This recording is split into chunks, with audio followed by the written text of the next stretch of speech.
생명의 지혜, 하나님을 아는 지식과 우리 자신을 아는 지식. 두 가지 지식. 우리가 가진 거의 모든 지혜, 말하자면 궁극적으로 참되고 올바른 지혜는 하나님을 아는 지식과 우리 자신을 아는 지식 두 부분으로 이루어진다. 1536년 초판 이후 1559년 마지막 판에 이르기까지 기독교 강요는 교리사에 남을 최고의 명구라고 할 만한 본 구절로 시작된다. 여기에서 우리는 나는 하나님과 인생의 영혼을 알고 싶다. 그 외에는 없다. 라고 말한 어거스틴의 자취를 느낄 수 있다.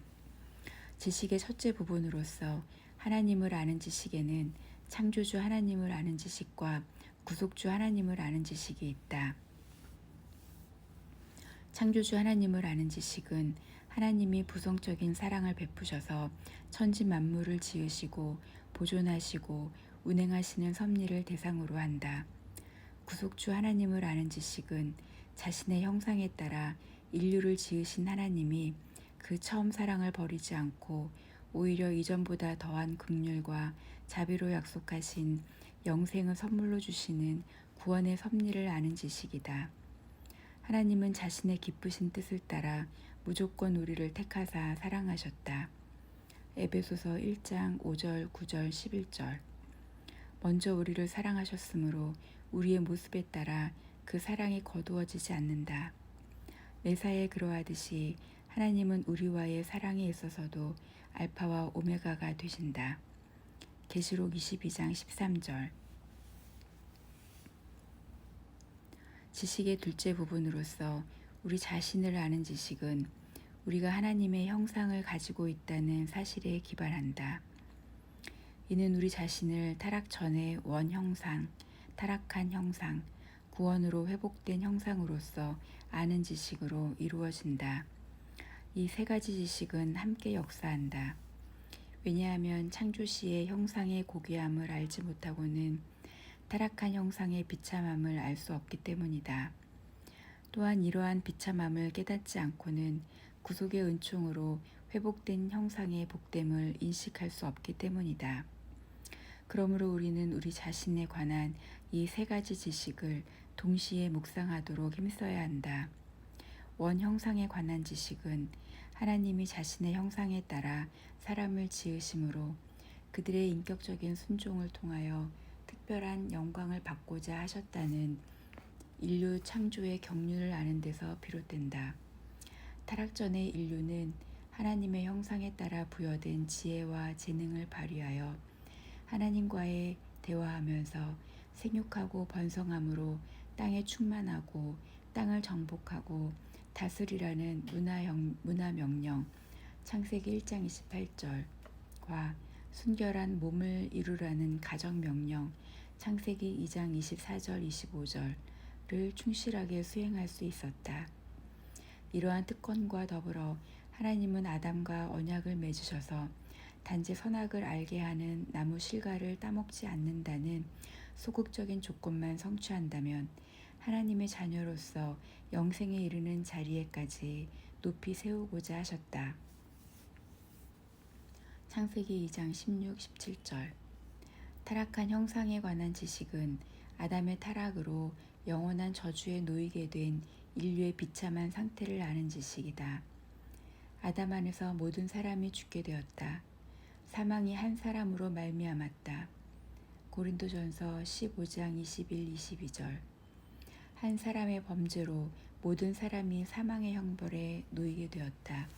로마서 5장 12절. 타락한 사람은 더 이상 하나님의 기뻐하시는 영광의 도구가 될 수 없게 되었다. 인류는 신적 의상을 잃어버리고 벌거벗게 되었다.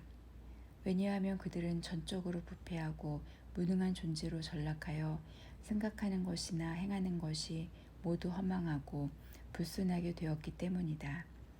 시편 14편 1절에서 3절.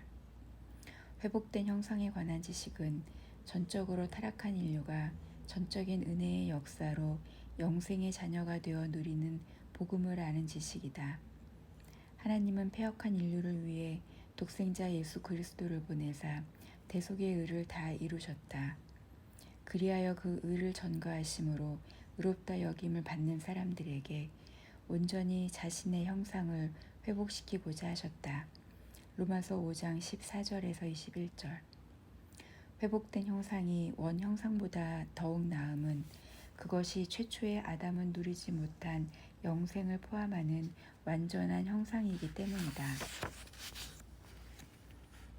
참 지식의 길.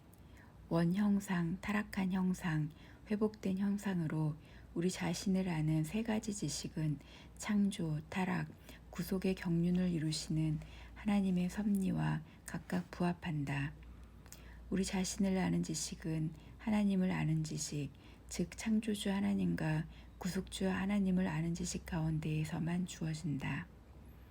사람은 먼저 하나님의 얼굴을 바라보고 낮아져야 그분을 묵상함으로써 자기 자신을 면밀히 관찰하지 않고서는 결코 자기 자신에 대한 순수한 지식에 이룰 수 없다. 우리의 눈은 심히 그릇되어 늘 검은 것만 보다가 흰색이 조금이라도 섞여 있는 것을 보게 되면 그것이 아주 희다고 여긴다. 또한 우리의 눈은 매우 연약하여 한 줄기의 태양빛만 보면 곧 멀어버리고 만다. 개울의 물이 샘으로부터 나듯이 모든 지식은 하나님으로부터 나온다. 하나님은 우리가 우리 자신을 바라보는 유일한 표준이 되신다. 우리 자신의 무지, 공허함, 빈곤, 유약함, 나아가서 타락과 오염에 대한 올바른 지각으로부터 우리는 지혜의 참빛, 건전한 덕성, 충만히 채워진 모든 선, 그리고 정결한 의가 주님께 달려있다는 것을 인식한다. 우리는 우리 자신의 사악함에 의해서 격동되는 만큼 하나님께 속한 선한 것들을 묵상하게 된다. 우리는 우리 자신에 대해서 실망하기 전까지는 하나님을 진지하게 갈망할 수 없다. 사람은 하나님의 위엄과 자기 자신의 비천함을 비교해 보기 전에는 자신에 대해 올바른 지식을 가질 수 없다. 여호와의 영광이 매우 커서 우리 인생은 이로부터 도망칠 수밖에 없다. 이사야 2장 10절에서 11절, 19절. 천사도 그 앞에서 얼굴을 가린다. 이사야 6장 2절. 현자라고 자처하는 사람이나 철학자는 인성의 고귀함이나 심오함을 내세워 자기 스스로 모든 것을 알 수 있다고 말한다. 그러나 하나님으로부터 참 지식을 얻지 않고 우리 자신을 바로 알 수 있는 길은 그 어디에도 없다. 오직 하나님의 섭리의 손으로 이끄심을 받은 자만이 하나님을 알고 나아가 자기 자신을 안다.